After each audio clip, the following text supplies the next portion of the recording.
Hi friends, आपल्या सर्वांचे पुन्हा एकदा आपल्या चॅनलवर स्वागत आहे.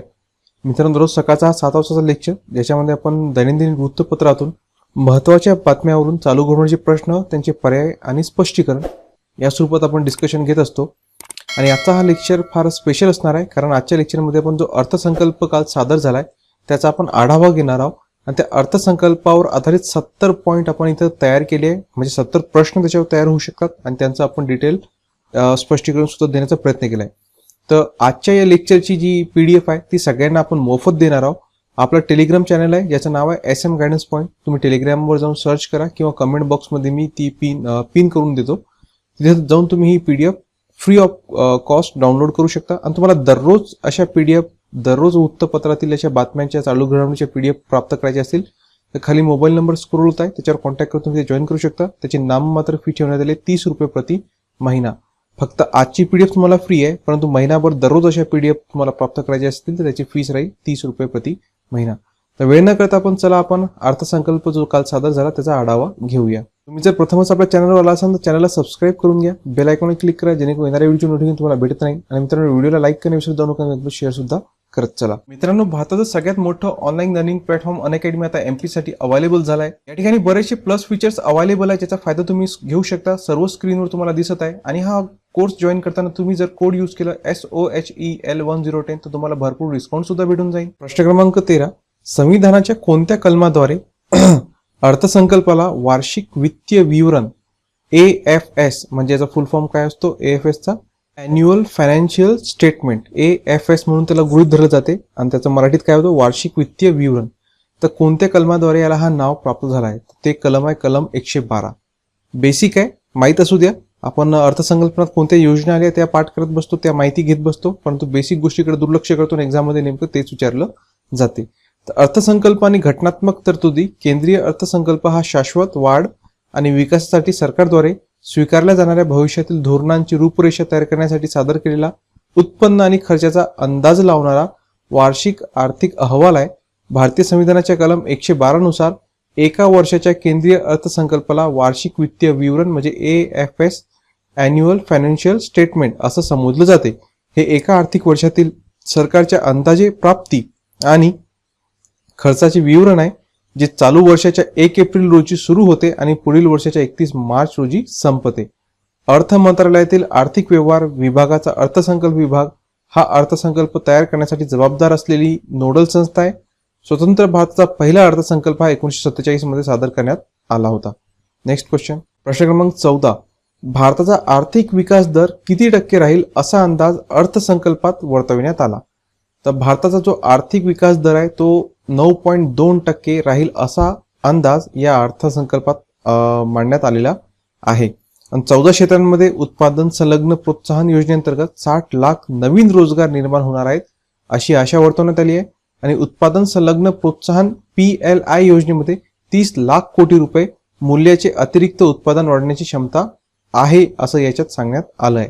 नेक्स्ट क्वेश्चन, प्रश्न क्रमांक 15, पुढील 25 वर्षांच्या भारताच्या स्वातंत्र्य प्राप्तीच्या 100 वर्षपूर्तीकडे वाटचाल करताना यंदाचा अर्थसंकल्प पुढील कोणत्या प्राधान्यक्रमांसह विकासाला चालना देणार आहे. हे सगळे जे वाक्य आहे ते अर्थसंकल्पनातच दिलेलं आहे, त्याच्यावर हा प्रश्न तयार केलाय. तर कोणत्या प्राधान्यक्रमांसह विकासाला चालना देणार आहे, तर खालीलपैकी PM गतिशक्ती, समावेशक विकास, उत्पादकता वाढ आणि गुंतवणूक, उगवत्या संधी, ऊर्जा संक्रमण आणि हवामान संबंधित कृती आणि गुंतवणुकीसाठी वित्तपुरवठा. तर या सगळ्या याच्यामध्ये अंतर्भूत होतात. म्हणजे ऑप्शन उत्तर यायचं ऑप्शन नंबर 4 अ, ब, क आणि ड. आपण थोडं डिटेलमध्ये पाहूया नेमकं काय हे आहे. तर पुढच्या 25 वर्षात भारताच्या स्वातंत्र्य प्राप्तीच्या 100 वर्षपूर्तीकडे वाटचाल करताना यंदाचा अर्थसंकल्प पुढील 4 प्राधान्यक्रमांसह विकासाला चालना देणार आहे. म्हणजे किती प्राधान्यक्रम ठरवण्यात आले, 4. ते कोणते, पहिला आहे PM गतिशक्ती, समावेशक विकास, उत्पादकता वाढ आणि गुंतवणूक, उगवत्या संधी, ऊर्जा संक्रमण आणि हवामान संबंधी कृती आणि चौथा आहे गुंतवणुकीसाठी वित्त पुरवठा. तर या 4 बेसिक स्ट्रक्चर मानलं जात आहे की जे पुढील 25 वर्षात जेव्हा भारताच्या स्वातंत्र्याला 100 वर्ष पूर्ण होऊन जातील तर या 4 गोष्टींच्या प्राधान्यक्रमासह विकासाला चालना देण्यात येईल. नेक्स्ट क्वेश्चन, प्रश्न क्रमांक 16, PM गतिशक्तीला चालना देणारी कोणती इंजिने अर्थसंकल्पनात मांडण्यात आली आहे. तर पीएम गतिशक्ती जी योजना मांडण्यात आली त्याला चालना देणारी एकूण 7 इंजिने मांडण्यात आली. तर आता ती 7 इंजिने नेमकी कोणती? ती 7 इंजिने आहे रस्ते, रेल्वे, विमानतळ, बंदरे, मालवाहतूक, जलमार्ग आणि लॉजिस्टिक इन्फ्रास्ट्रक्चर. म्हणजे याच्यातले सगळेच्या सगळे. म्हणजे उत्तर असणार अ, ब, क, ड, इ, फ, ग. ऑप्शन नंबर 3 याचं उत्तर आहे. आता नेमकं पीएम गतिशक्ती याच्यामध्ये याला चालना देणारी या योजनेअंतर्गत असणारी कोणती कार्यक्रम आहेत? त्याच्यामध्ये रस्ते, रेल्वे, विमानतळ, बंदरे, मालवाहतूक, जलमार्ग आणि लॉजिस्टिक इन्फ्रास्ट्रक्चर ही पीएम गतिशक्तीला चालना देणारी 7 इंजिने आहे असं या अर्थसंकल्पात मांडण्यात आलं. आणि या पीएम गतिशक्ती राष्ट्रीय बृहत आराखडा तयार करताना पीएम गतिशक्ती राष्ट्रीय बृहत आराखड्यामध्ये आर्थिक परिवर्तन, अखंड बहुपर्यायी जोडणी आणि लॉजिस्टिक कार्यक्षमतेसाठी या 7 इंजिनांचा समावेश असेल असं सांगण्यात आलं. आणि नॅशनल इन्फ्रास्ट्रक्चर पाईपलाईन मधील या 7 इंजिनांशी संबंधित प्रकल्प पीएम गतिशक्ती आराखड्याशी संलग्न केले जातील. नेक्स्ट क्वेश्चन, प्रश्न क्रमांक 17. 2022-23 या वर्षात राष्ट्रीय महामार्गांचे जाळे किती किमी म्हणजे किती किलोमीटरने विस्तारण्याची घोषणा अर्थसंकल्पात झाली आहे? तर अर्थसंकल्पात एकूण 25,000 किलोमीटर रस्त्यांचं जाळं विस्तारण्याची घोषणा करण्यात आली. 2022-23 या वर्षात राष्ट्रीय महामार्गांचे जाळे 25,000 किमीने विस्तारले जाईल. राष्ट्रीय महामार्ग जाळ्याच्या विस्तारासाठी 20,000 कोटी रुपये इतक्या निधीची तरतूद देखील करण्यात आली आहे. त्यानंतर प्रश्न क्रमांक 18. 2022-23 या वर्षात किती ठिकाणी बहुपर्यायी लॉजिस्टिक पार्क्स उभारले जाण्याची घोषणा अर्थसंकल्पात झाली आहे? तर एकूण 4 ठिकाणी बहुपर्यायी लॉजिस्टिक पार्क्स उभारले जाण्याची घोषणा झाली. कोणत्या आर्थिक वर्षात? 2022-23 या आर्थिक वर्षात हे 4 लॉजिस्टिक पार्क्स उभारले जाणार आहे. आणि सार्वजनिक खासगी भागीदारीच्या माध्यमातून याच्यात ती कंत्राटी जी आहे ती काढली जाणार आहे. त्याच्यानंतर प्रश्न क्रमांक 19 पाहूया. प्रश्न क्रमांक 19. अर्थसंकल्पात पुढील 3 वर्षात किती वंदे भारत ट्रेन निर्मितीची घोषणा झाली आहे? तर एकूण 400 वंदे भारत ट्रेन निर्मितीची घोषणा करण्यात आली आहे. तर स्थानिक व्यवसाय आणि पुरवठा शृंखलांना मदत करण्यासाठी एक स्थानक एक उत्पादन संकल्पना मांडण्यात आली. कोणती संकल्पना? एक स्थानक एक उत्पादन संकल्पना. 2022-23 या वर्षात जागतिक दर्जाचे स्वदेशी तंत्रज्ञान आणि क्षमता वृद्धी कवच अंतर्गत रेल्वे मार्गाच्या जाळ्यात 2,000 किमीची वाढ केली जाईल. आणि पुढील 3 वर्षामध्ये 400 उत्कृष्ट वंदे भारत रेल्वे गाड्यांची निर्मिती केली जाईल असं सांगण्यात आलं. आणि पुढच्या 3 वर्षामध्ये मल्टी मोडल लॉजिस्टिक्ससाठी 100 पीएम गतिशक्ती कार्गो टर्मिनल विकसित केले जाणार आहेत. नेक्स्ट क्वेश्चन, प्रश्न क्रमांक 20. 2022-23 या आर्थिक वर्षात किती रोपवे प्रकल्प उभारले जाणार आहेत? तर या अंतर्गत 8 रोपवे प्रकल्प उभारले जाणार आहेत. सार्वजनिक खासगी भागीदारीच्या माध्यमातून पर्वतमाला हा राष्ट्रीय रोपवे विकास कार्यक्रम हाती घेतला जाईल. आणि या अंतर्गत 60 किमी लांबीच्या 8 रोपवे प्रकल्पांसाठी 2022-23 मध्ये कंत्राट दिले जातील. नेक्स्ट क्वेश्चन, प्रश्न क्रमांक 21. शेतीमध्ये कीटकनाशके आणि पोषक तत्वांची फवारणी करण्यासाठी कोणते उपक्रम राबविण्यात येणार आहे? तर याच्यासाठी किसान ड्रोन हा उपक्रम राबवला जाणार आहे. गहू आणि तांदूळ खरेदीसाठी 1.63 कोटी शेतकऱ्यांना 2.37 लाख कोटी रुपये थेट प्रदान करण्यात येतील. देशभरात रसायने मुक्त नैसर्गिक शेतीला प्रोत्साहन दिले जाईल. सुरुवातीच्या काळात गंगा नदीलगतच्या 5 किमी रुंद क्षेत्रावर शेतकऱ्यांच्या जमिनीवर लक्ष केंद्रित करण्याचं या अर्थसंकल्पात सांगण्यात आलं. तसंच कृषी आणि ग्रामीण उपक्रमाशी संबंधित स्टार्टअप्सना वित्त पुरवठा करण्यासाठी नाबार्ड तर्फे मिश्र भांडवलासह निधी प्रदान केला जाईल.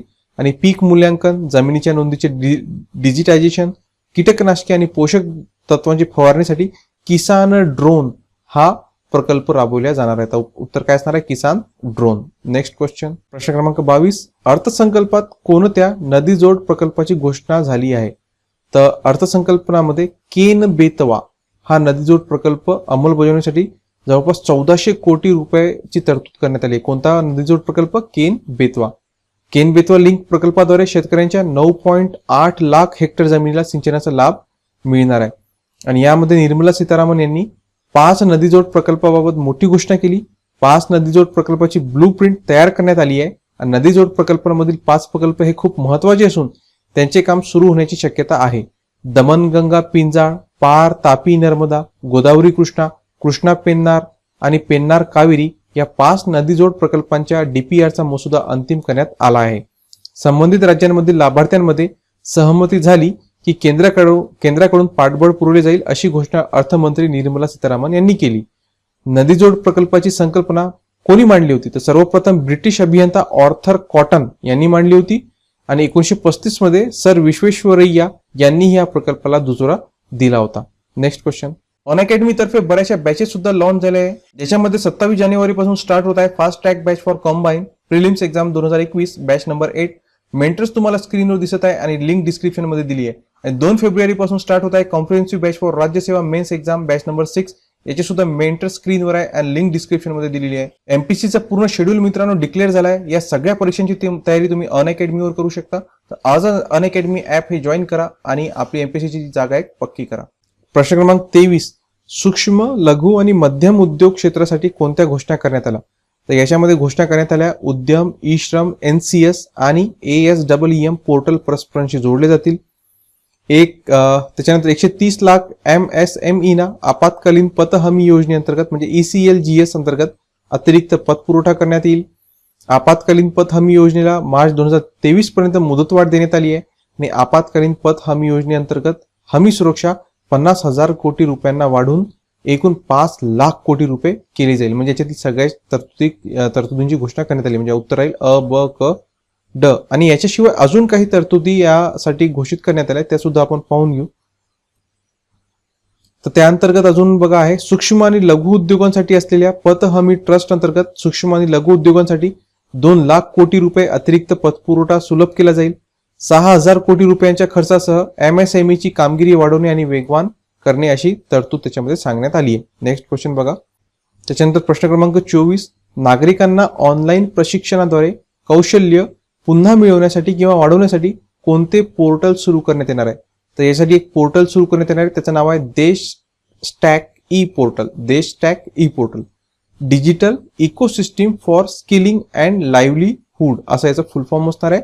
Digital ecosystem for skilling and livelihood देश स्टॅक ई पोर्टल हे सुरू केलं जाणार आहे, जेणेकरून नागरिकांना ऑनलाईन प्रशिक्षणाद्वारे कौशल्य पुन्हा मिळवण्यासाठी किंवा वाढवण्यासाठी सक्षम केले जाईल. तसंच ड्रोन शक्ती आणि ड्रोन एज ए सर्व्हिस यासाठी स्टार्टअप्सना प्रोत्साहन दिल्या जाणार आहे. Next question. प्रश्न क्रमांक 25. PM ई विद्या कार्यक्रमाअंतर्गत कोणते चॅनल 200 TV चॅनल पर्यंत वाढवला जाणार आहे? तर तो चॅनल आहे 1 class 1 TV channel. 1 class 1 TV channel. PM e Vidya चा 1 क्लास 1 TV चॅनल कार्यक्रम 200 TV चॅनल पर्यंत वाढवला जाणार आहे. महत्वपूर्ण विचार कौशल्य आणि हुबेहूब शैक्षणिक वातावरणाला चालना देण्यासाठी आभासी प्रयोगशाळा आणि कौशल्य ई लॅबची स्थापना करण्यात येणार आहे. डिजिटल शिक्षकांद्वारे वितरणासाठी उच्च दर्जाची ई सामग्री विकसित केली जाणार आहे. वैयक्तिक शिक्षण अनुभवासह जागतिक दर्जाच्या दर्जेदार सार्वत्रिक शिक्षणासाठी डिजिटल विद्यापीठाची सुद्धा स्थापना केली जाणार आहे. Next question. प्रश्न क्रमांक 26. दर्जेदार मानसिक आरोग्य समुपदेशन आणि काळजी सेवांसाठी कोणता कार्यक्रम सुरू केलं जाणार आहे? तर त्यासाठी राष्ट्रीय टेली मानसिक आरोग्य कार्यक्रम चालू होणार आहे. राष्ट्रीय डिजिटल आरोग्य परिसंस्था विकसित करण्यासाठी एक खुलं व्यासपीठ याच्यासाठी असणार आहे. दर्जेदार मानसिक आरोग्य समुपदेशन आणि काळजी सेवांसाठी राष्ट्रीय टेली मानसिक आरोग्य कार्यक्रम सुरू होईल. आणि त्या अंतर्गत NIMH-ANS हे नोडल केंद्र आणि international institute of information technology Bangalore म्हणजे IIITV तंत्रज्ञान सहाय्य प्रदान करून उत्कृष्टतेच्या 23 टेली मानसिक आरोग्य केंद्राचे नेटवर्क स्थापित केलं जाणार आहे. Next question. प्रश्न क्रमांक 27. महिला आणि मुलांना एकात्मिक लाभासाठी कोणत्या योजनांची अर्थसंकल्पनात घोषणा करण्यात आली? तर त्या महिला आणि मुलांसाठी मिशन शक्ती, मिशन वात्सल्य, सक्षम अंगणवाडी आणि पोषण 2.0 या योजनांची घोषणा करण्यात आली. म्हणजे ऑप्शन आहे वरील सर्व. मिशन शक्ती, मिशन वात्सल्य, सक्षम अंगणवाडी आणि पोषण 2.0 द्वारे महिला आणि मुलांना एकात्मिक लाभ याच्याद्वारे पोहोचवण्यात येणार आहे. आणि 2 लाख अंगणवाड्या सक्षम अंगणवाड्यामध्ये अद्ययावत केल्या जाण्याची तरतूद करण्यात आली आहे. Next question. प्रश्न क्रमांक 28.